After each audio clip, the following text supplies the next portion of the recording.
Good morning.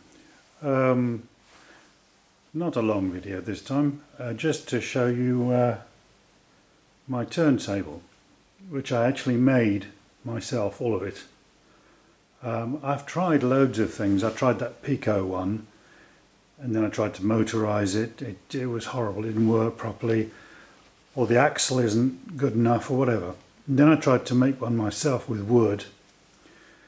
And my colleague opposite me has a very large CNC machine, and I cut it out with that in wood. It was the base, what should we say, the bottom part was very nice, but building the bridge to go in it and centering that was very difficult as well. And I spent a long time trying. I've been over a year trying to get one that I like. I finally got this one, which I've had to build myself completely. I have 3D printed most of the parts for it. I've got a 3D printer. I've got two now, but the smaller one couldn't actually do the full diameter of the turntable because it only does, what, 220 by 220, and this thing is obviously over a foot wide, so it couldn't possibly do it. And what I did was did it in segments and stuck the segments together. I've put some photographs on at the end of this video so you can see how it was actually done. I took the photographs from some small clips of film that I did, which are of very, very bad quality, and it's impossible to show those. But here we are. It's actually run with an Arduino running the system. And the control panel is here, so you can see my right hand zooming out. This is the speed of the thing that turns around.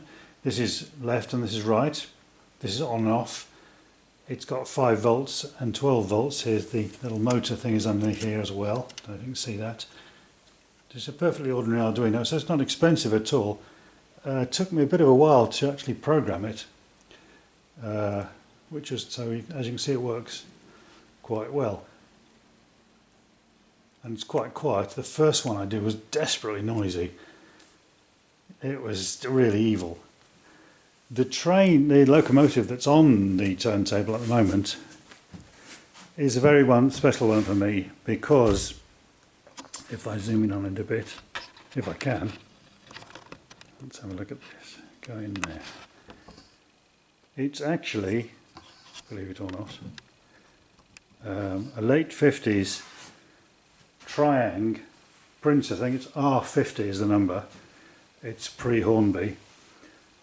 It was in a terrible state. It had a green tender and the body was smashed up, and I bought it for about 12 quid on eBay and stripped it, the paint all stripped off, with brake fluid, which was a great success. Didn't touch the plastic or the finish in any way. Of course, I ended up with the pristine non-painted shell, and I had to paint it up again. So I spray painted it and mucked about with it. I haven't got the British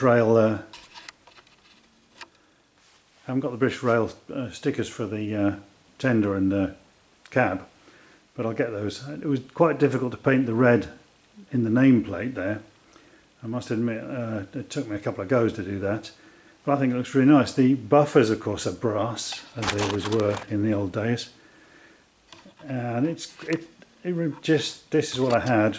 Oops, sorry, this is not very good. Not very good. So let's put that one there. As you can see, the buffers are actually, they were black when I got it, really crappy, but they polish up beautifully. They're actually brass. Just marvellous. And it does run. I've done the engine and the magnets and the pickups and all. It's an XO3 or XO4 motor.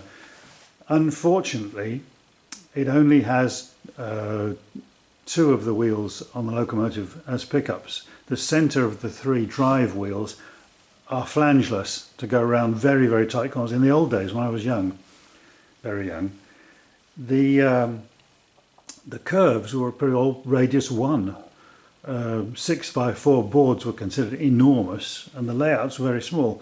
So to go around these tight curves, quite a long locomotive had to have flangeless wheels, very much like the 9F does at the moment. My two Railroad 9Fs have got their middle wheels flangeless, so they can go around corners. But there are pickups on those, and on the Elizabeth, as Princess Elizabeth, they don't have any pickups. So there's only two. So, and their wheels are very worn out and stuff like that. I have tried to put a chip in it, and it does work, but it's a failure because it just runs out of steam every 5 minutes. Yes, obviously. It runs out of steam every time it meets a slight incline or a curve it doesn't like, or a set of points it doesn't like. So I've taken the chip back out, and it sits proudly on my layout because I think it's really nice. It was my first ever locomotive. I think I was 11 or 12, something like that. So it's a late 50s model, early 60s. I was 12 in, what was I 12 in? She was 64, something like that, 63. So that's how old it is, and very nice. I'm looking for one of the early Genties, because that was my second locomotive. It was the one with smoke in it. I got that the Christmas following. I must have been about 13. It actually had puffing smoke, primitive system inside the locomotive. Haven't found one of those that I can do up yet, but have a go at it. So that's it. And now if you'd just like to watch the pictures of how I actually did this thing, you'll see just how hard it was and how long it took me. So that's it for today, and goodbye and thank you for watching.